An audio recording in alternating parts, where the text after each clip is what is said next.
All right, welcome to another episode of the Big Blue Report featuring that guy, two-time Super Bowl champion, former defensive captain of the New York Football Giants, Giants legend, Coach Jonathan Casillas, defensive coordinator Jonathan There you Casillas. go. There There you we go. go. There we go. The professor Ryan Darlington. I'm Randy Zellea from Back Sports Page, and just a reminder, this is a listener-supported podcast supported by you, the listener, the Giants fan. And you can help the show out by going and clicking on the link in the description below. You go to NFLshop.com. Get the gear that the players wear on the sidelines and at practice and at the practice facility. Go to NFLshop.com. Get your Giants gear today. All right, boys, as the offseason goes on, I guess we have the first sign that things are starting to happen. We got the official email about what the scheduling is going to look like for the media. Heading into training camp and the draft and everything in between. Tonight we're going to take a look at our picks of the top 10 and top 10 best, top 10 worst Giants draft picks over the last 10 years. But before we do that, let's talk a little bit about training camp. Man, JC's lounging right now. Look at him. Oh yeah, but he's got the new drip, man. Look, check out the fit. Yeah, hey, look. I like it. You see it. You see it. I don't even know if I'm allowed to say shit like that at 48 years old. But I was about to say, at the age of 46, if you start using the word drip, they think you have an IV hooked into you. Absolutely. So, you have to make sure we get the lingo down the right way. JC, can you talk about the players' perspective around this time of year when you start gearing up for the draft? Being a part of a franchise like the Giants, what's it usually like for the players' perspective at this time of year? Well, the players ain't worried about the draft at all. They pay attention to it, but not really. Everybody right now, they're getting their family time in, right? They're away from football right now. They're getting their family time in, and you should be training, right? It's late March, so if you wanted to take a month off, unless you played in a Super Bowl, you're way past the month off. I definitely don't advise to do it any more than that. But it's always good to get away from ball, Randy. It's always good because once you start at the end of July, you're not done until January. And you literally on a schedule every single week, even the bye week, you're still on a schedule. You might have 3 days, maybe 4 days to yourself. But you're locked in for football for 6 months straight. I always advise guys, get away from ball. Don't do anything at least for a couple days. Some guys they can't shut it down for that long. A month is way too long. I wouldn't even do a month. I'll do probably 2 or 3 weeks, and then I'm back on it. Getting back to your routine, right? Getting back to your off-season workout schedule. A lot of people do a lot of community work during this time, Randy. They do their camps, right? They do their charitable stuff. And then spend that time with your kids, spend that time with your family, because during the season is very difficult. You're going in, leaving the house at 6 a.m. You're not coming back till after 6. That's all day long. So this is the time to really put that family time in and put that work in. Whatever you looked at and you thought you needed improvement on, this is the time to do it. Whether it's footwork, weight room, strength, whatever the case is. You should be doing that anyway, but this is a great time to analyze what you did in the 2025 season and go ahead and try to add that or, manipulate your off season to what you feel like you might have lacked or anything like that last season. But it's a great time. It's a promising time for a lot of these young college guys, right? Now, you want to know what the college guys are going through? Now, that's a whole nother story. Let's talk about that, shall we? Yeah. So you got to think, right? And this is the thing what people don't truly understand. When you're a senior in high school, senior in college, right? You're literally going from pre-senior year season, right? Where you have training camp coming in, right? And then you have the season. Then you got the bowl game. Then after that, you don't stop ball. Like the college guys, especially the guys that are going to the NFL, you go, then they got the Senior Bowl and East-West Shrine game. That's like a couple weeks after the championship game. So you have to get ready for that, right? And then you got the draft coming up and your pro days coming up not too long after that. So the guys don't get a chance to, Yes, that's what I'm saying. The combines come. Did I miss that pro day combine? Yeah, pro day combine. Those are coming up really soon, so you can't stop. Like there's no like you don't have a break in college, so you literally go from. And then right after the draft, which was coming up next month, you're in for rookie minicamp like 5 days later. So you literally go from the beginning of your senior year to the end of your rookie year, never stopping ball. I wouldn't advise you stopping because you're literally like your schedule's full, your plate is full. You got so much stuff that you're doing, especially if you're a top senior and you do get invited to the Senior Bowl, you do get invited to the combine, you don't have a break. And then right after the draft, you're like, oh man, I done made a team. Yeah, they got your ass at rookie minicamp in 4 days. And then you locked in again. And then, at the end of the training camp, you get a couple weeks off, but then they keep the rookies extra time. They keep them a week longer sometimes. They make them come a week early sometimes. So like as a rookie, you don't get to do what veterans do. Veterans in the league get to have that 3 weeks, a month and a half. That's pushing it. Shoot, Darrell Revis, right? I remember one year we was teammates for 2 years. 1 year in New England and then Tampa when I got traded. So I see him like out like right now, like during this time, like right before like OTA start, right? I see him, he in basketball shorts at a club, right? We had a club and I see him. I'm like, yo, what up, Reed? What's going on? I said, what's up? You been training? He's like, he looked at me like, what? I don't train during the off season. But again, we talk about Darrell Reed. Yeah, sure. We talk about one of the top corners that ever played a game. He didn't work out during the off season at all. He just showed up and got in shape for OTAs. Bro, this is what I would do for training camp. I would train hard by myself or with a group of people here in New Jersey so I can get myself right to go to Arizona to train. I would have to get in shape to go get in shape. Because you go to Arizona, we're talking about July in Arizona. Hot. We're talking about 110 average in Arizona every day. And the work you got to get, you're getting outside. So I had to be in shape to get in shape. And then when I showed up to training camp, it was a breeze. Because I was working throughout the off season leading up to my 3-week or 4-week training, leading up to training camp. Yeah. So you take this time off, right? And then you start working yourself back. And then right before the season starts, you need to get in good shape. Because what you can't do, you can't show up to training camp out of shape. You can do that for OTAs. You cannot do that for training camp. First off, I think how valuable is your? Oh, sorry. No, I was about to say, I think that if I ever showed up to training camp, the only shape I'd be in would be round. So I think that's the only shape I'd oval. Round, I'd be oval. I'd be oval. That's a shape. It's still a shape. Yep. It's definitely Ryan's like that's a shape. That's a shape. Listen, I'm into fitness. Fitness whole cupcake in my mouth. Yeah. So listen, I guess I was saying. There's another joke used saying fitness. I'm not gonna say that. Listen, we're not PG around here, but we do have our limits. All right. Right, that's too much. That's all. Yeah, we're gonna have to put a little disclaimer up on the thing. On the bottom. Damn it. What were you saying, Ryan? I was gonna ask, you mentioned how rookies just nonstop. It's nonstop ball from the beginning of their senior year all the way through to the end of their rookie season. End of their rookie season. How valuable is it? Do they even get to stop in their first NFL offseason? Like, how valuable is that time for them? And are they on their own doing their film? Are they on the, are they in the facility with the coaches? Or how much are they doing stuff on their own, and how much are they actually in the facility doing stuff with coaches? And do you think they actually take advantage of it the same way that veterans do? I want to say yes and no. Like there's some guys that understand what it means to be in the facility all year long.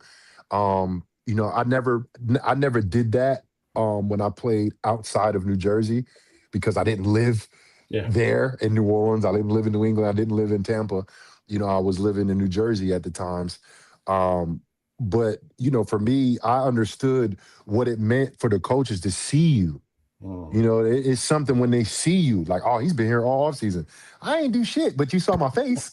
You know what I'm saying? Like, you think I'm in the building, so you think I might be doing something, but that's part of the game. You know what I'm saying? That's part of the game, being seen a lot. Like, man, he's always in the building.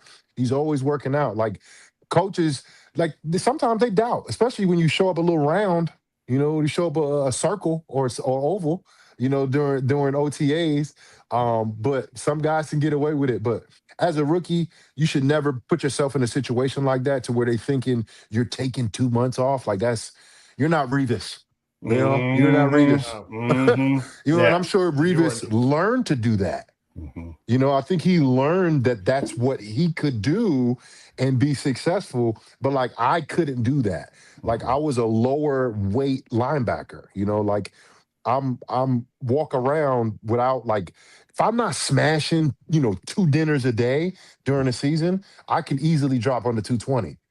So like I'm a guy that needs to work out. I need to eat, but I need to work out because I need to eat, and I'm not hungry if I'm not working out. Like I'm not gonna smash 3,000, 4,000 calories a day if I'm not burning that much. You know what I'm saying? Yeah. So I had to work out.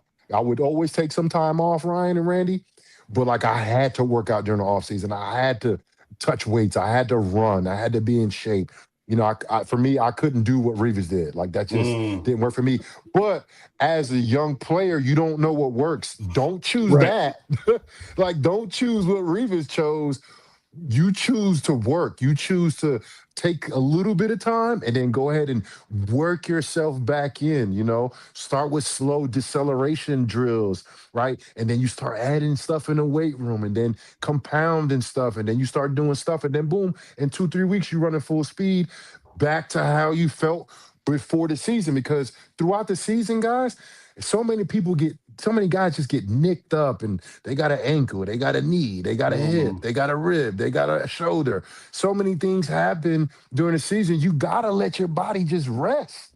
Yeah. And then now you feel like, oh man, like I haven't felt like this since September, since August, and like I said, it's just a process that you have to do. Everybody's different with their processes. But for guys that are young, don't take that much time off. How long did it take you to feel like you got it locked in and you knew what you were doing in the off season? What was working for you? Well, I think after probably my 4th year, I finished 4 years in New Orleans, and then at this point I'm a free agent, so I'm going to another team. But like I felt like I got the hold of this. I know exactly what I need to do. I know I need to go to Arizona right before training camp. I know I can train myself. And being in the facility helps stay around New Orleans a little bit longer. And then when I got to Tampa, go down there immediately, stay down there, let them see you. You know what I mean? Let them see you in the weight room, let them see you around the facility, get to know the staff, get to know the trainers, get to know the equipment staff, get to know the cafeteria guys. Like all of that stuff, man, that goes into it. I don't know if you guys seen the clip. And I think I told you guys about the story when I first walked into New England and Tom Brady greeted me. So did I tell y'all a story? I haven't heard that one. So Randy, the day I signed with the New England Patriots, right? I got traded. So the next day I had practice. I had work the next day. So I fly out like 4 hours after I sign. After I say I'm going to sign, I fly out to New England, and I'm like, I got to get in there 6:30. Like I got to get in there super early so I can get this playbook. Because Bill Belichick said I'm playing on Sunday. Okay, cool. So I show up to the building, right? When I walk in, first person I see walking down this long hallway was Tom. And it's just me and him. Well, it was him and I think it was Burge that was with him. I forgot that he was like Bill's like DuBois. He's like Bill's guy. And then it was me and Coach Pat Graham. So Pat Graham, my linebacker coach. So he came to pick me up in the morning. So I walk in and Tom see me. I see him and I'm like walking like, damn, that thing Tom Brady, right? So he come right to me, hey, Casillas, man, welcome to the Patriots. Bro, like I couldn't get a better welcome. You know what I'm saying? Like locked in. So I saw a clip of him recently saying he took the time out when young guys come to the team to get to know their name, have a conversation with them because he understood who he was. Right. It's intimidating when you see Tom, like, oh, that's Tom Brady, like, oh man, like, especially college kids, right? But that's why, for me, when people be like, how was Tom? I'm like, he was so awesome. Like, he was such a good person, but he was thoughtful. He was so team prioritized, so team first. So, like, I'm one of the guys. He said it. He's like, yo, go smash some beers with the old lineman. You know what I'm saying? Like, go ahead and hang out with them, you know? And I learned that early on in my career too. We always had defensive dinners, right? We always had defensive dinners where it was like 20 guys, 24 guys showing up. You know, and you wonder why a team has success because they like each other. Yep. They hang out with each other. You know, but like this time is a great time to do that, especially guys that are here in New Jersey that don't live here, right? Because you're here and you only got your guys on the team. You know, so you hang out with your guys, you start building a rapport with them, especially the new guys. Then boom, the young guys, when they get drafted, the rookies, they come in and then they start hanging all around together. And then one day they get a ride with, you know, let me give somebody named Brian Burns, right? Because everybody's staying in the same hotel. And then you get a ride in Brian Burns' Rolls Royce, and you like, yeah, I want to get one of these in a few years. That's all part of it. I remember my rookie year, guys, I rode with Robert Meacham for the first time, Tennessee Volunteer, and he had an S550. Right, and rookies, we're a little. I don't want to ask, the older guys. I'm just gonna wait for the younger rookies, and we carpooling together, right? So I saw in somebody's Hyundai, Right. and I see like a goddamn clown car with 90 people walking out of there. Mom's minivan. Yeah, I see Meacham because I'm a little later than I normally would be, and the older guys they dragging ass in the morning. So I see Meacham, I'm like, hey man, if I get a ride, I say, oh yeah, come on, JC, come on. So I jump in with him. I'm in the S550 for the first time, right? So I'm in there and we driving, and I'm in there like I'm looking around. I said, bruh, I'm feeling like. I don't know if you ever been to S550 before, but they got a multi-contour seat. Yeah. And when you turn, the seat keeps you in your seat. So I'm sitting there and we doing a right-hand turn and I feel myself like, and I'm like, I said, bro, is the seat keeping me in my seat? Yeah. I was like, he was like, yeah. So remember what I said about guys jumping in the Rolls Royce? I said, I'm gonna get this. So then fast forward, like 6 years later, I got me an S63. Yeah, that kept you in your seat. See, all that has to happen. Here. All that has to happen for me is gravity. That keeps my fat ass in my seat. That's it. I just want to go on record. These are the things that happen in an NFL locker room. In the media room, we're like, oh, so you see, you got a new Toyota today. All right, excellent. It's new to me. But that's how it works. Yeah, you know what I mean. Like that's how the game works. It's the younger guys getting put on by the older guys, right? The going to practice and taking it serious, like seeing the great things that come in the league as an undrafted guy. Like man, like I know Meacham was like a first rounder. They're very different than me, but like man, like one day, like I'm gonna get this. Like I'm gonna be on this guy's level, And then I was that guy. I was the guy in the S63 with a rookie, but like, hey, Casillas, you can hear the nervousness. You know what I'm saying? You can hear it. Hey, JC, man, you mind if me and come on, jump in the beds. Let's go. We're gonna go for a little ride. I'm gonna take y'all a long way. Right past stiletto. And by the way, that's when you also hear when you hear the guys who are making the big money compared to the young guys. You guys got the gas. All right, good. Let's go. Right. Jesus Christ. These days you need to be an NFL player to afford gas. But anyway, we're not going to talk about that. You guys, you are listening and watching the Big Blue Report on YouTube, X, and Facebook. Feel free to join the show by going on to the old YouTube chat and leave your comments here. We'll try to answer as much as we can.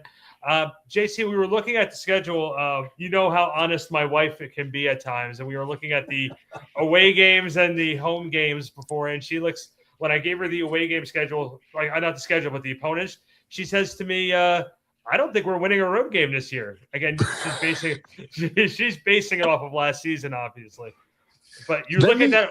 Let me bring it up. I'm about to bring it up right now. I usually have my iPad, but I'm on the side. I'm looking at my computer right now. Let me check it out. One of the things I noticed is that Vegas doesn't seem to think we're going to be all that much better. I mean, I know we got 4 wins last year. They're assuming, and I think they put the over under at 7.5 at this point. Oh, really? And so it's better, but it's not like 50%. You know what I mean? It's not like it's literally 50% better. Right. I mean, look, at the end of the day, we're not going 8-8 here, necessarily. But I guess I was a little surprised by that initially, and then I got to thinking about it, and I was like, look, we are going to be appreciably better, but it takes a lot. It takes a lot to have a winning record in the NFL, right? And especially if you have a new coach, new system, new players coming in, right? I guess it just made me temper my expectations a little bit. I do think we'll be better, but anybody that's screaming playoffs and Super Bowl, so I would encourage to settle. You better check yourself before you wreck yourself. I'm gonna have no expectations. I just want to see some. I want to see some progression. I'm looking at that away schedule, and I see where Randy's coming from. I see you got. Of course, you got all three divisions on the road, all three divisional games on the road. Got Detroit. Yeah. Detroit's always tough task. My God. And they're going to be pissed off after last season, too. And, of course, so you got to remember, I played against an 0-16 Detroit team. That was, where Detroit has came to where they're at now. They're a force in the NFC, right? Then you got the other two representatives, right, from the NFC that played the NFC Championship game, Seattle and LA. Right, you got the Houston Texans who beat the shit out of almost every quarterback they played this season. I watched them embarrass Mahomes. I watched them embarrass Josh Allen. I'm talking about Josh Allen like a rookie against Houston Texans. And then you got the Colts, who the first 2 months of the season last year, they were by far the best team in the NFL. They didn't punt for 4 weeks. That's crazy. Let's talk about Daniel Jones. So he's the best player in the NFL.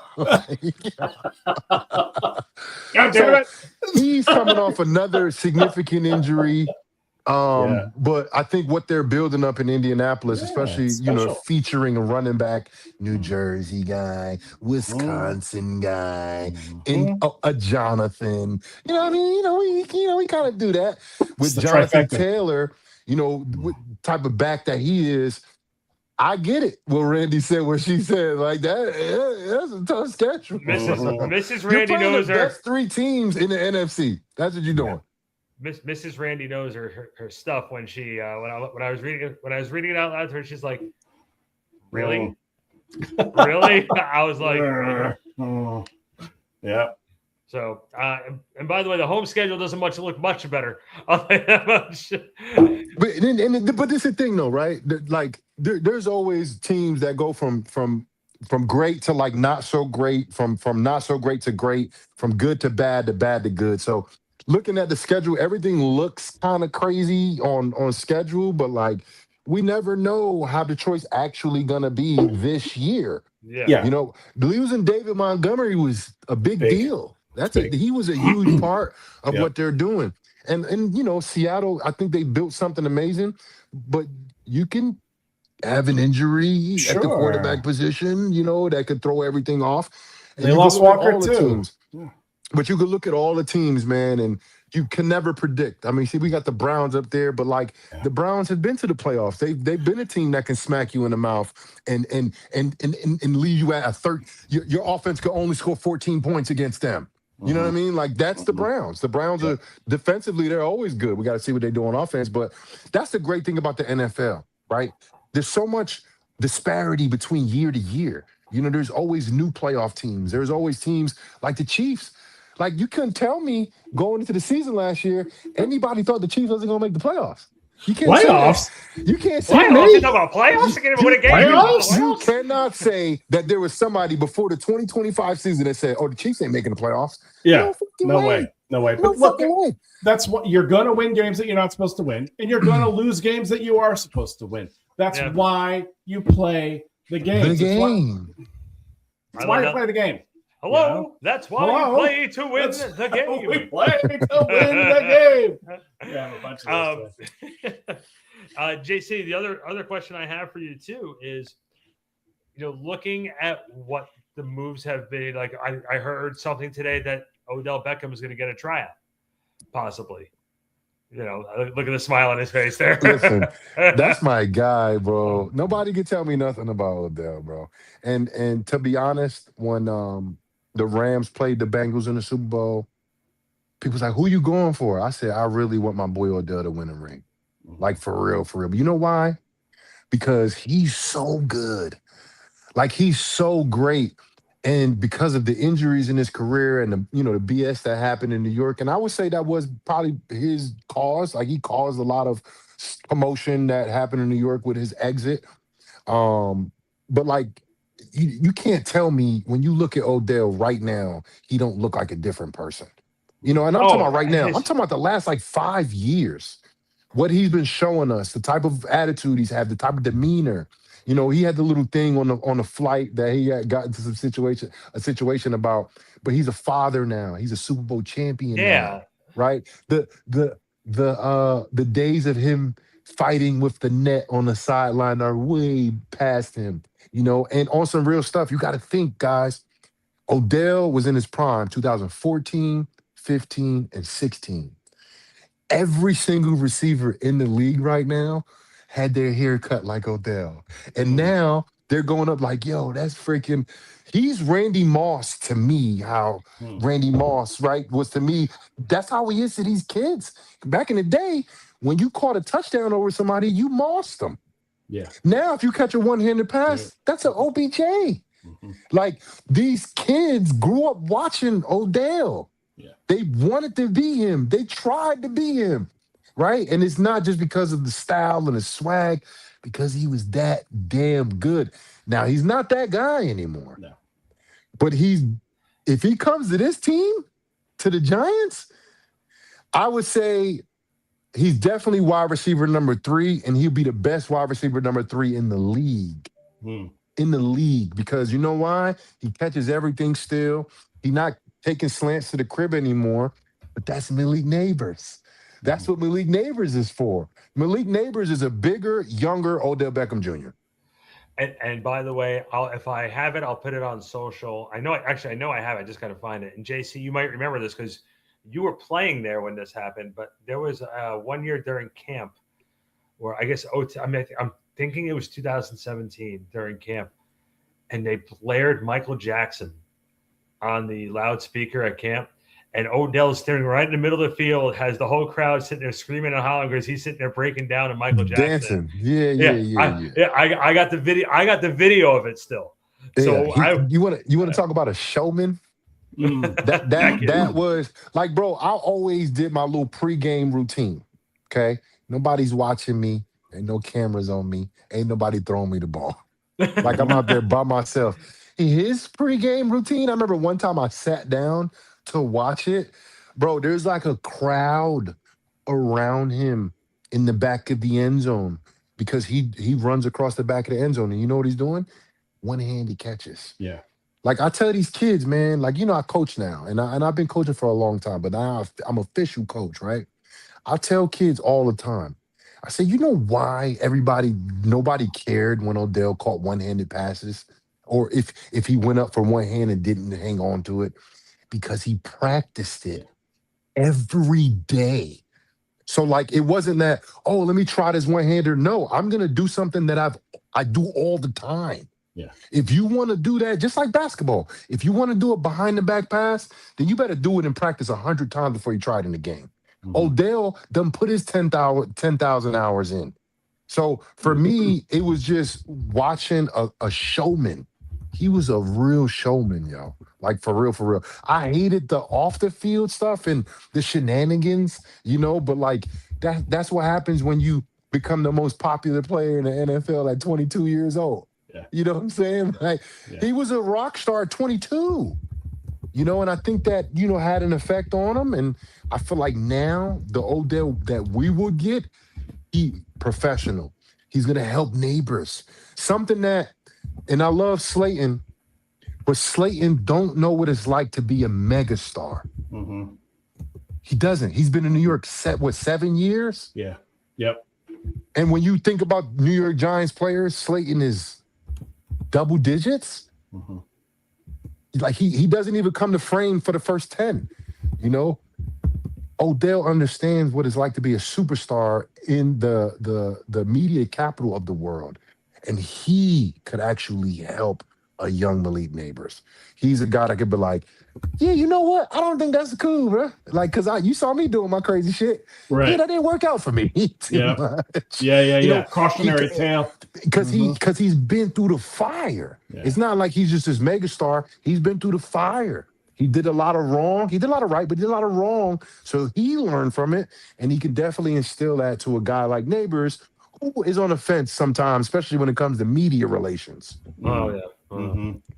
You know, honestly, it sort of fits in with what it would seem to fit in with the strategy that they're using to bring in a lot of guys without like a whole ton of commitment to them, right? So bringing in incentive-based contracts.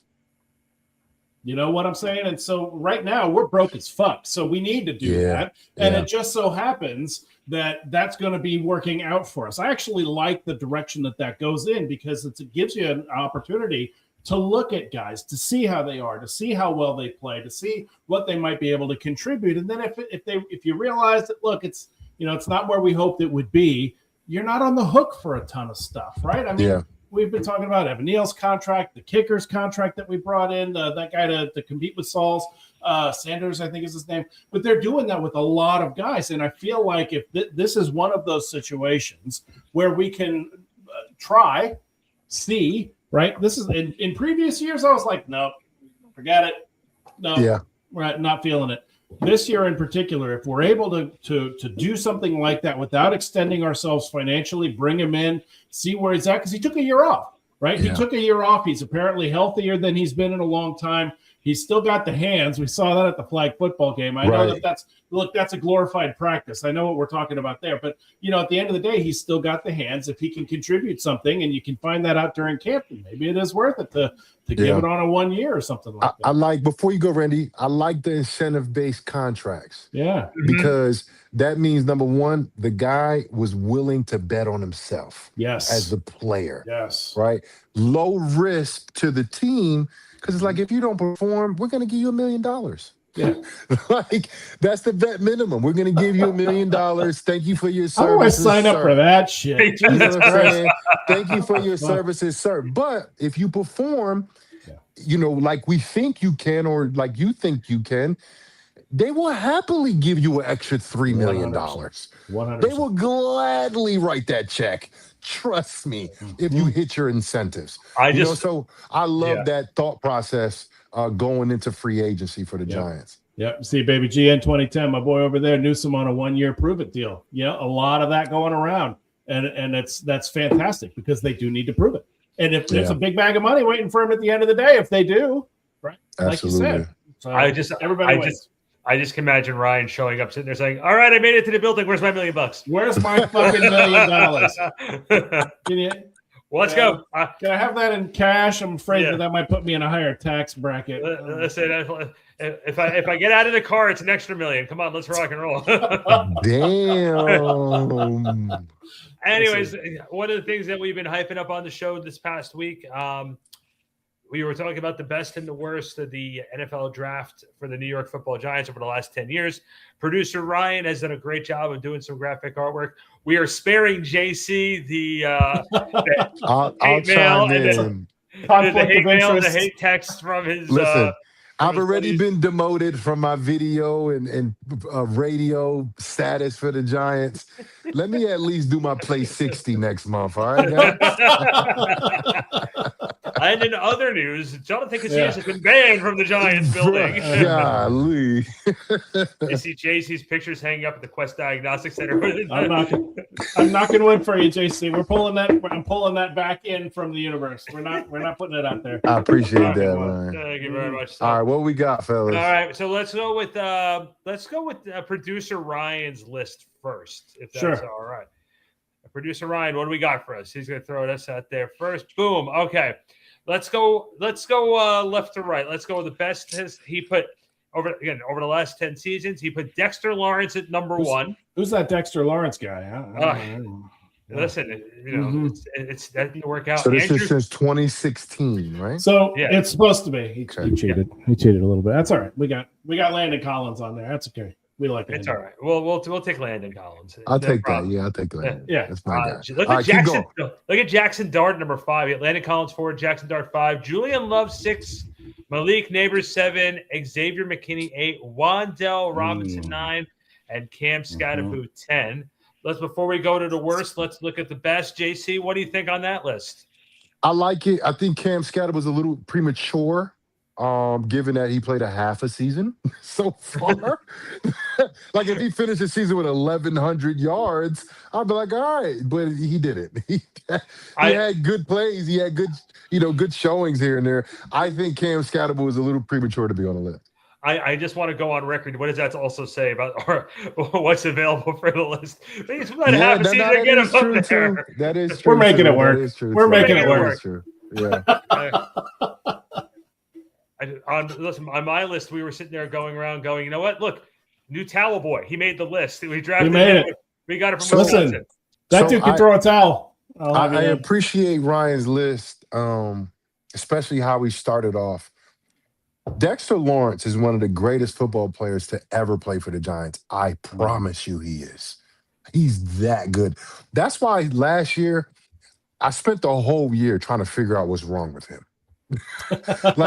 Because what I've seen in 2024, 2023, even 2022, I saw the best D tackle in football. That's who I saw. And he wasn't that last year. Like, he's that damn good, guys. Like he remember what he did in 2024 before he got hurt. He was leading the league in sacks from the nose position. Yeah. That don't even make sense, guys. Yeah. I'll tell you though, man. I know, but I need to see it again. We all need to see it again. We do. You don't want to see it again. It's not for long. NFL stands for not for long. And it's a what have you done for me lately kind of league. And I need to see that this year. And not only that too, boys, but also again, we don't appreciate it in that time frame until you start seeing the decline or see him not living up to expectation levels that we've already seen. So like last, you do that. Why not? Yeah, exactly. Because you want. I know you can. Yeah, I know you can do it. Jerk, get up there and keep doing it. No. So he had whatchamacallit number 1, Sexy Dexy. Who he had number 2? Andrew Thomas. Okay, and then 3? Barkley. Yeah. And then it was Landon, right? And then it was Landon. Mm-hmm. So I know you guys remember, but Landon was so good early on in his career. Holy shit. Like, bro, you gotta think, I played weak side, right? And Landon was always like right over my shoulder, whether this shoulder or that shoulder, right? Yo, I would fit up plays. Like sometimes you gotta sacrificial lamb. So I'm going there, I'm blowing stuff up, and I just hear, wow. Like I hear this like car crash happening like 5 feet away from me, and it's Landon. Smacking it on back. Yeah. Oh my gosh. Yeah.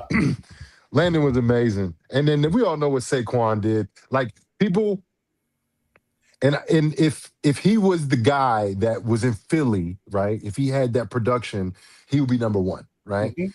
Yeah. But he wasn't that. He wasn't that guy. Well, for the Giants. His rookie season was by far his best season. Yeah. It's shades of Barry Sanders, right? I mean, if he only had a better line, right? If he had a better supporting cast, man, the sky was the limit for that guy. You saw what he did as soon as he got a decent line in front of him, and it was a fucking 2,000-yard season, you know? The Giants have been in this weird, like, offensive struggle for, like, 10 years to where they can't score 20 points a game. Yeah. Like, guys, if you can't score 20 points a game, you can't win games. Right. Like, if you want to look at why the Giants' record is as bad as it's been over the last 3 games. After the last 10 years, look at how much points they scored a game the last 10 years. That's the direct answer. Yeah. That's a direct answer. They can't score. Yeah. They haven't scored. They couldn't. And the worst part about it was, right, and we talked about their upcoming opponents, right? They got the Colts on the away game. Do you remember what Daniel Jones did this year? This past season? Crazy. How good he looked. Stats. We're sitting there looking like we fucked him up. Like, there's no way. That's the same guy that we've had here for, what, 7 years? Was it 6? Was it 6 years or 7? It was 2019. It was 6, right? 7. It was 6 or 7. 6. But like, he goes to the Colts, bro. They don't punt for a month and a half. Like, it's crazy. But then, and the reason why I'm bringing that up is because if Saquon would have been drafted at number 2 for a team that actually needed his services, like the Eagles did. The Eagles were literally one player away from the Super Bowl. That's what they were. They were one player away. And mind you, they done been in the Super Bowl without him. Yeah. They were one player away to win the Super Bowl. And the great thing about this, and this is why I love that Super Bowl, and I hate the Eagles, right? Yeah. Let's be honest. We're going to put that out there. And they played the Chiefs, right? They beat the Chiefs in the Super Bowl, right? You remember the game. Saquon had like 22 carries for like 55 yards, right? But if you knew the game plan going in defensively for Spags and the Chiefs, right? What did they number one thing was, we can't let Saquon beat us. We can't. And they did that, right? But because they only needed a running back, Philly, they had other things. So when it came to the Chiefs saying, we're not going to let Saquon beat you, okay, cool. Go ahead and load up that box. Load up the box. Yeah, right. We got AJ Brown. We got Devontae Smith. We got Jalen Hurts, who can create with his legs. Good luck. But, like, when you have value at the running back position, you got to have a good team. You got to have a team that can score some points, not 15 a game. So, for me, the whole Saquon number, I feel like Saquon's one of the best players I've ever seen play football. But, like, we didn't, not to say we didn't need to get him at 2, we just weren't in the right position to just put a running back in there, and that solved our problem. Yeah, we couldn't make the most of his capabilities. We just weren't in a position to do that. And also remember, the season before, the starting running back was Orleans Darkwa. Nothing against Orleans, but there's a little bit of a difference between Saquon and Orleans Darkwa. Orleans Darkwa is like he's like a Buick. And Saquon's like a Lamborghini Aventador. Like, there's, one's good. Poor Orleans, man. Hey, listen, he'll get you there. Quality. Get you there, right? Yeah. Reliable, right? Won't break down on you. Saquon, on the other hand. It's a bit of a big guy over there. Orleans will get you there. Orleans will get you there, but Saquon will get you there in style. Yeah, that's right. And much faster. Right? And way faster. Real quick, on the other side of this list here, we have Eli Apple 1, Eric Flowers 2, DeAndre Baker 3, Kadarius Toney 4. I feel like I'm crying as the list is going down. Will Hernandez 5, Evan Neal 6, Ryan Darlington's favorite player, Deontay Banks 7, Jalen Hyatt 8, and Davis Webb 9, and Daniel Jones 10. Yeah. The blasphemy. Well, look. Go ahead. Listen, I'm not saying nothing. I'm going to say listen, and then all right. It is what it is. Ryan, you're up. Yeah. No. I mean, look, this list is very similar to mine. This one's mine. Yeah. Okay. So, you'll notice that there's a lot of the same guys. I actually started with 2016 because we're in 2026 right now, and I did the math wrong, so I probably should have put some 2015 guys on here, but I went from 2016 and up, and that made me pick Shep for best picks. I really loved seeing him. But a lot of the guys that were staying on the worst side over here, when I sent over this list, I got to thinking about it, and I didn't want to think about it in terms of best and worst. I wanted to think about it in terms of most successful and most disappointing, right? Because it doesn't necessarily it's not necessarily a reflection on the player's capabilities. And that, I think, ties back to our discussion about Daniel Jones, right?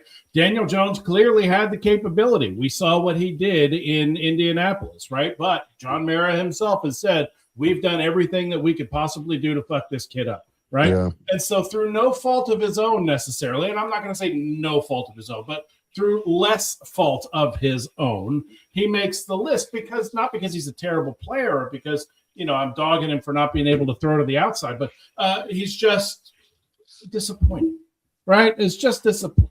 He's got all the capability, but he was disappointing. And so had Jones last, 10 on the list, right? The most disappointing to me was Kadarius. But number one in your heart.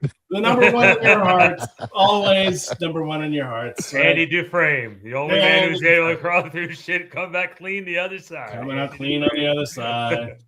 But so the rest of this list looks very similar. Tony Baker, Tay Banks, Evan Neal, Jalen Hyatt, those three guys are all ones that are in that last gasp category of, now that they have this one last chance, we can finally see if they can, if they actually have the capability or if they're going to prove that, okay, we've given you 18 million chances. Now we've got a different coaching system. Now we've got different coaches that we think will do better for you, that you will be better with. Can you do it? Right. But that's disappointing.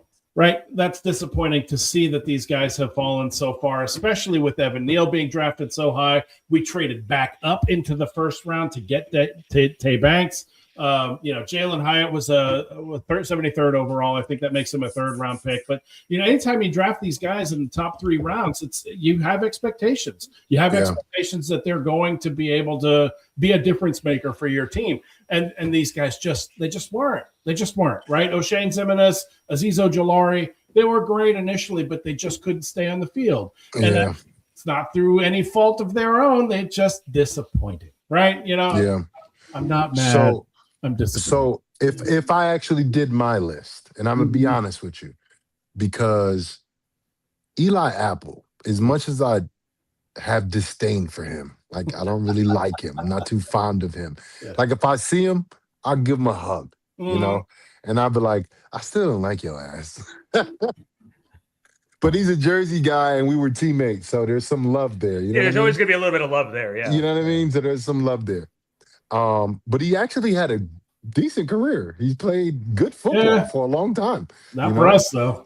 No, not for us. Not for us. I watched him play the game of football, and whenever he actually played, he actually was a pretty good player, to be honest. Yep. He actually could play football. He played in the Super Bowl. And this is the thing. My list, I think, would have Evan Neal number 1. And the reason why I'm going to tell you, because he got drafted so high, right? And he don't play. Right. Like he doesn't play. Like all of the other guys, we've seen struggle, right? They've had highs and lows. Evan Neal played 2 years, right? To the first 2 years, if I'm not mistaken, right? But because Harbaugh decided to sign him back, and we're going to see what he looks like with, no offense against any other coaches that been here, but like you got a tenured, solidified coach, possibly Hall of Fame. Is Harbaugh Hall of Fame right now? If he retired, I mean, look, it's 18 seasons, and I think 3 of them were losing seasons. That's a lot of longevity. Was it 2 Super Bowls for him or 1? 2 Super Bowls or 1? I think it's the 1. Just 1 Super Bowl? Yeah. Listen, he'll get a second with us, and we'll get him his gold jacket. It's fine. So, but like now we got, and he would be on top of my list. But that's the thing about my list, though. I would never do it when a guy still like has a chance to prove himself. You know what I'm saying? So like, for me, I can't think of nobody who has been like a bigger disappointment in terms of his playing. Because you got to remember, he went like the last 2 seasons where he wasn't active for like 70% of the games. Didn't even dress. All of the other guys that you named, they were active players their whole career. Like you can't be that terrible. I mean, maybe what's the kid DeAndre Baker? I know he was out the Yeah. league in a few Oh years. God. Yeah. Maybe him. He might be high up there. But like for me, I took a step back when it come to Evan Neal, and I'm like, I'm not gonna bad talk him anymore. Like I'm not gonna say anything negative about him anymore. All I'm gonna do is sit back and watch. Yep. Let's Yep. see what he can do with Yep. guys that have a little bit better handle on how to handle somebody like him. Yep. A guy that, was they overlooked him the last couple of years. And I'm Yeah, not saying that's not his fault. Mm-hmm. I'm not saying he wasn't the reason why they did that, Sure. but that's what happened the last few years. There's not too many guys in the league that are actual active NFL players that are inactive for most of their career, unless you're like a third string quarterback. Right. Healthy scratch. Right, healthy scratches. Mhm. As an offensive lineman, you play. Yeah. You may not start, but you play on special teams. You're going to be on extra point Yep. all the time.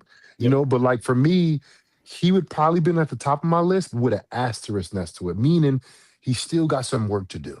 Yep. And I believe that, listen, I'm all for Harbaugh. If Harbaugh thinks he can make a player out of this guy, I'm all for it. Like, I'm all for it. Remember I was telling you how I was like, why would he do that? But I think he's thinking like, I'm not like these other guys. Mm-hmm. Like, that's how I think now as a coach. Like, I'm about to coach on Hudson Catholic staff, and I'm the least experienced coach. I feel like I'm the best coach in the state of New Jersey. I'm just be honest with y'all. That's just how I think. That's just who I am. So when I go in, I'm very humble. I'm modest. I ask a lot of questions. I'm not over talking nobody. But like, I feel like I'm the best coach, like, because I've been coached by the best. I feel like I've been around the best coaches ever for football. Yep. Sean Payton, TC. Bill Belichick, and Tom Coughlin. Like, I've been around three of the best coaches to ever coach the sport, ever coach sports. You talking about Bill Belichick? He's one of the greatest coaches of all time of any sport. And I watched him. I studied him. I got to know him, got a relationship with him. So for me, when I'm stepping into this coaching stuff, yes, I'm taking, what I'm doing, in the football field and all the knowledge. But for me, I understand the person that I am. I'm the best. Like, bro, I don't think nobody got nothing on me. I'm just being honest with you. Yep. But again, I'm humble. I'll turn around and say, I'm humble. But like, that's my mindset. Internal and external, right? Externally humble. Internally, I'm going to own all you motherfuckers. That's right? it. Exactly. And I'm always competing. I'm always competing. Like, I'm always in the back of my head. Like, I'm always trying to do, a little bit more than the next guy. Like, I'm always trying to, like, make sure I got all my T's crossed, all my my I's dotted. Like, and that approach is what I approach football with. It's the same approach. So when we look at a guy like, bro, you got to think you're the guy, bro. Mm-hmm. If you're questioning that, you can never be the guy. You can't. Yep. And I think when you have a guy like Harbaugh who feels like he's the guy, you can instill that into your guys. And if Evan Neal believes that he's that guy, I think we can get some good football out of that guy. Yeah. I think he does have good football in him, right? I definitely do think he does have football in him. We got to find it. We got to get it out of there. And we know that there's a possibility that might happen, which is why if he doesn't make this roster, we owe him $0.00. Right. And that's why I like the incentive-based contracts. Yeah, that's it. Yeah. It's low risk, high reward. Yeah. There's some names I recognize on this one. I was about to say, by the way, real quick, JC, for those who were wondering where JC's list is right now, JC's here so he just doesn't get fined. That's it. And listen, you can't have me on the list because I was undrafted. So I'm out the picture. You can't even refer to me, Yeah, definitely can't hate on you whatsoever. You know what? It's funny with Ojulari too. When he was healthy, he was an animal. He was an animal. Half a season. Yeah. When he was healthy. Like 2 half seasons in his whole career for the Giants. That's right. I loved Ojulari. Oh yeah. Like if you really paid attention to his production, like nobody was even close because he wouldn't play 70, 80% of the snaps. He'll be around like 40 to 50. and his numbers would be like 2 pressures, a sack, 2 tackles. For a guy that plays 40% of plays, that's like knock out the park home run production. And he did that shit every time. So for me, injuries really hurt him. I feel like the one whole year he actually had healthy, he came off an injury and he didn't have that good of a year. Yeah. So like that kind of sucked. But Ojulari, great dude. Man, some of these guys, Odell being one of them, myself, some of these guys, man, you think about what they could have did if they never got hurt or if they wasn't hurt as much. Sure. Because one injury here, one injury 5 years later, but once you got like 2 or 3 seasons in a row or 2 or 3 out of 4, there's no way you can play at your potential when you're missing half the time you're supposed to be out there. Mm-hmm. Interesting. You got Tyler Nubin on this list. I'm seeing Thibodeau and Tyler Nubin, Theo Johnson, been a little up and down for those guys. No? You know what? I like Theo Johnson. Hold on, wait. Say your list, because I didn't hear this list. Oh, you can't see it? It's up on the... No, I'm on my phone. I can't see anything. Oh, okay. I didn't see the other list either. His top 10 best. Okay, go ahead, so mine is Saquon. Saquon won. It's just because I thought he was generational for that time. I mean, he ran for 2,000 yards. There's only, 7 guys that ever did that in NFL history? Okay. Dexter Lawrence, 2. Thomas, 3. I put McKinney in there, too, because McKinney was a difference maker for a little while, and he grew into a leader with that team. Mm-hmm. Thibodeau. I put Thibodeau up there because, you know what? Really? That's what I said. Listen, I was hard on him. I've been one of his toughest critics. It's because when we saw these spurts of what he can do on the field, especially earlier this year before he went down with injury, you watched him and you're sitting there going this is what you wanted to see out of him. Yeah. You want him to be a threat, and you see it there. So my list is also with a little bit of potential also. Okay.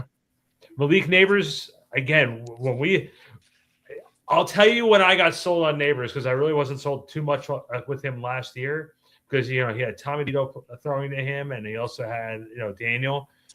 But that Cowboys game with Russell Wilson earlier this year, when I was watching him making diving catches in the end zone, and with ease he was catching that ball, I said this kid he's a special kid. I was sorry to see him get hurt this offseason. This season. So so is Jackson Dart. Exactly. I put Ojulari on this list. We were just talking about Wan'Dale Robinson. Again, a 2nd-round pick. Once he got healthy, even during his rookie season and this year, you saw what he was able to do. He was a safety blanket for Jackson Dart. If there was ever a safety blanket for a rookie quarterback this year, it was definitely Wan'Dale Robinson. He also got better every year. Better every year. Yeah. And I'm really sad to see him go. But he wasn't going to get paid. He wasn't going to get paid here. It just wasn't going to happen. Yeah, we couldn't afford him. And Tyler Nubin, like I said, potential so far. He's had some really solid moments so far. And then, like I said, with Theo Johnson, he's just a beast of a man. I think he and Daniel Bellinger were best friends in the locker room.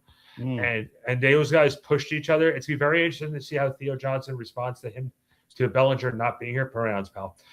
It's very interesting to see what it's going to be like for Johnson without Bellinger in the locker room now for him, pushing him, trying to get him better, because those two guys pushed each other so hard all the time. It's just going to be likely now. Yeah. It's just going to be likely. We're going to see a lot of 12 personnel. I think I'm looking forward to that.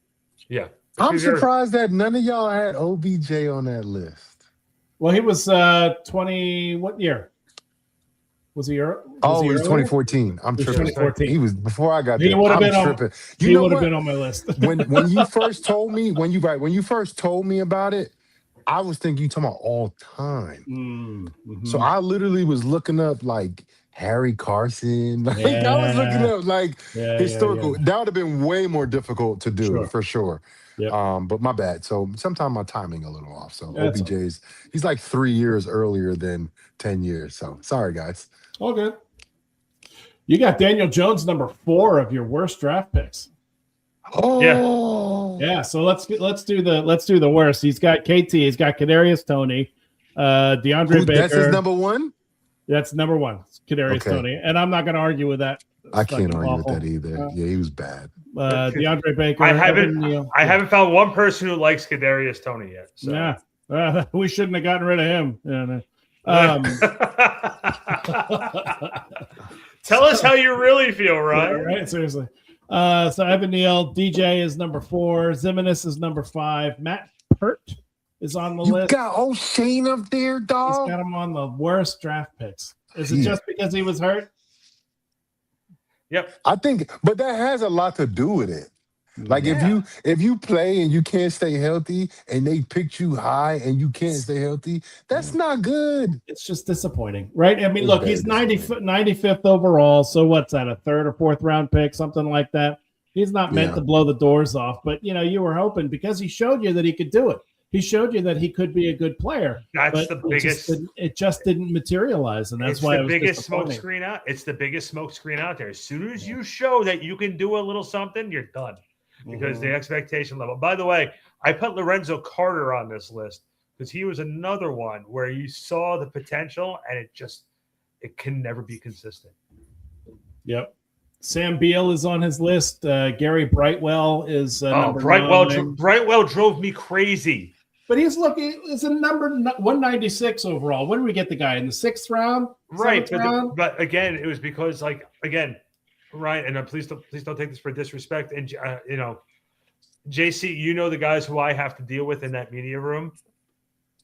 Those guys kept on pushing him up.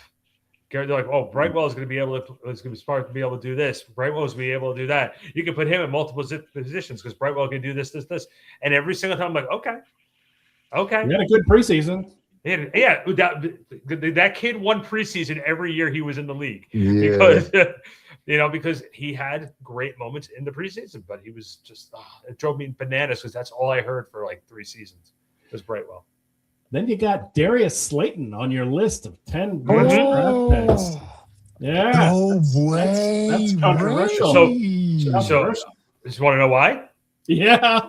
Because tell me a guy right now who's making the amount of money that Slayton is doing who produced as little as he did last season. It's not about the size of the contract, right? That's what she said, right? All right, it is about the size of the contract. Yeah. Damn. Yeah, that's rough, dude. See, the reason why I can't agree with Slayton because, and I get what you're saying, I hear that point. We talked about guys that were drafted, not second contract guys, right? He's on his second. No, contract. I know, but or third. Is he on his third? On his third or fourth contract? Third or fourth contract with us. So he's still in the league, though. Like he's last year he didn't have a good year. Nope. I can't. He did not have a good year last year. Very disappointing year. But he's still in the league. And the thing is, he's a viable option for Jackson Dart. Yeah. You can't look at him and say, you don't have Slayton. You got Slayton. Slayton's out there. If he gonna catch the ball, that might be different. But part of the job description. Slayton, I feel like his career, his body of work, for me, I couldn't have put on that list. I just felt like over the last couple of years, like again, when you're and what round was he in? I'm sorry, cut you off. Oh, let me look that up. I'll look that up for you right now. Because he wasn't like top 2 rounds, was he? He was like a 3rd, 4th, 5th. And you're putting 6 rounders in there, bro. This list should consist of like top 3 rounds. Listen. I want to let you know when you feel the hate, it has to. I'm a lightning bolt of hate right now. That's what I am right now. Hate. But listen, here's the other thing too, though. Again, I want you to think back to 2022. And maybe even before, 20 and 21, I wasn't around as much because of the COVID situation. So, but like before then, he was still fighting to stay with the team. Okay. And like you would look up and say, how many catches does Slayton have? He would have like 2 or 3 catches. Like, don't get me wrong, the catches that he would have, he was a 5th round pick. Thank you, Ryan. 5th round. That's why I can't have him on that list. He's been in the league for like 8 years. Can't have him on that list. Okay. I like that's the one I totally disagree with you. Did he have a disappointment season last year? Yes. Is he getting paid a little bit too much? Yeah. Yes. But and he's been on the round draft pick to be still in the league, that's good. I just think that, you know what? I think maybe last season rubbed me the wrong way, but recency bias. That's it. That's it. Well, I've also Jesus Christ. I think also there's been times where in big moments where he wasn't there before, and that also bothered me in the past. But again, we're also talking about a 5th round pick, so I will freely eat the crow on that one too. So that's all right. Let's do trivia. Let's do trivia with one other thing real quick, JC. The other thing too is looking also in the past draft classes and everything with Dexter Lawrence. You guys don't remember, but Dexter was picked. I believe either the low part of the 1st round or right in the beginning of the 2nd round, if I remember correctly. I think it was the second DT taken. Yeah, and but the thing was, he had a screw in his ankle. And there was a lot of people who were sitting there. Yeah, I remember that was the big thing that we were sitting in the press room, and I remember Pat Leonard, and we all know how much we all love Pat Leonard. I'm throwing Pat. Pat, is very good with these things. He says, "Oh, he's not going to last. As soon as you put metal in a guy's foot, he doesn't have a long NFL career." Yeah, how'd that work for you, Pat? Yeah, swing and a miss. I mean, I played 8 years with a screw in my foot, so. Guys, if you guys again want to join the show, feel free to comment through YouTube and Facebook. Shoot us a message, subscribe to the show on YouTube and on Spotify. Leave us a positive review or leave us a review. Let us know you like what we're doing. This week's trivia question, producer Ryan took care of it. There it is. How many players have the Giants selected in the top 10 since the year 2000? 26. 842.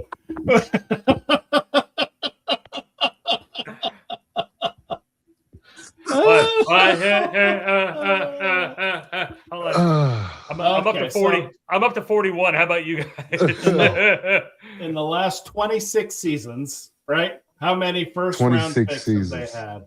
Is it first round picks or is it top 10? How many players in the top 10? Top 10 since the year. Okay.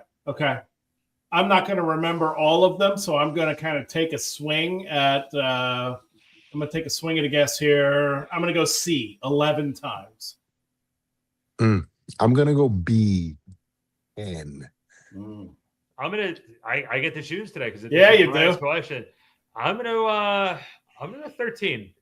Okay. I'm gonna go 13. I hope it's not 13. I got it. And listen, usually I know the answer. That was a true guess. Yeah. That was a true guess. Yeah. Casey got it too. Good for you. Good job. That was a true guess. Awesome. I'm good at guessing too, guys. You have no chance, Ryan. You have no chance, Ryan. I think I still owe you from last season. Jesus Christ. By the way, I'm totally giving a free gratuitous plug to this restaurant. Ryan went with me and my wife there to Segovia out in Moonachie, and Ryan got to taste what the steak is. JC, I know you're a steak guy. If Ryan can back me up, they have something called the filet mignon Segovia. It's a 10-ounce filet mignon with a cheese and bacon, baby. Cheese and bacon, baby. Are you trying to get me to take him to Segovia? Because I don't have that kind of scratch. I think we need to have a staff. I think we need to have a staff meeting there. I don't know about you guys. It's a team building exercise. How about that? Team building. Hey, we'll write it off. If we incorporated this shit yet, there you go. Put $100 steak on a write-off. Yeah. Segovia. All of a sudden, Pat Hanlon would open it up saying, "Why is this dinner being written off to the Giants? What is this? It's a media dinner, sir. It's a media dinner." That's right. You said in Moonachie, right? Yeah, Moonachie. Yes, sir. The only reason to go to Moonachie, New Jersey. I think I don't even think that Moonachie's that big. I think it's just where that restaurant is. It's just the restaurant. Yeah. I've been there. I was there like a couple months ago. It's good, man. It's good. Ryan knows that the restaurant's good when he has members of the Sopranos walking in. Yeah, that was cool. It was It was Johnny Sack. Johnny Sack walking in there. Yeah. Oh, that's lit. Yeah, that's cool. Again, we need to have lit. That or hot pot. We need to do the hot pot again. Hot pot's good. Love it. Hot pot. Love it. You keep Hot me, pot was keeping me well fire. fed. Yeah. Good stuff. All right, boys. Well- Go ahead, JC. Go. Nah, I was about to talk about the hot pot because you put us on and you was like telling us the different like sauces to mix and what's good here. And then when you left the table, I was lost, bro. I didn't know what to do without you, bro. I was sitting there like, I don't know what sauces to mix. I don't know what Randy did. He was like, JC, try that. And I was like, oh, that was good. And then you went over to the other side. I was like, Randy, I Come need back. you. Come back. Yeah. I don't know what none of Man. these sauces are. You know what? That's what you got to do with how I'm going to let you know my secret, right? This is the Ryan Darlington secret to fatitude. You got to take your little thing there and just whatever you feel, right? Just mix it up. Just mix it. Just whatever the fuck you feel. And at that moment, you get down, you stick your shrimp in it. Once you cook it, you pop it in. If it works, it works. If not, you go back and get something else.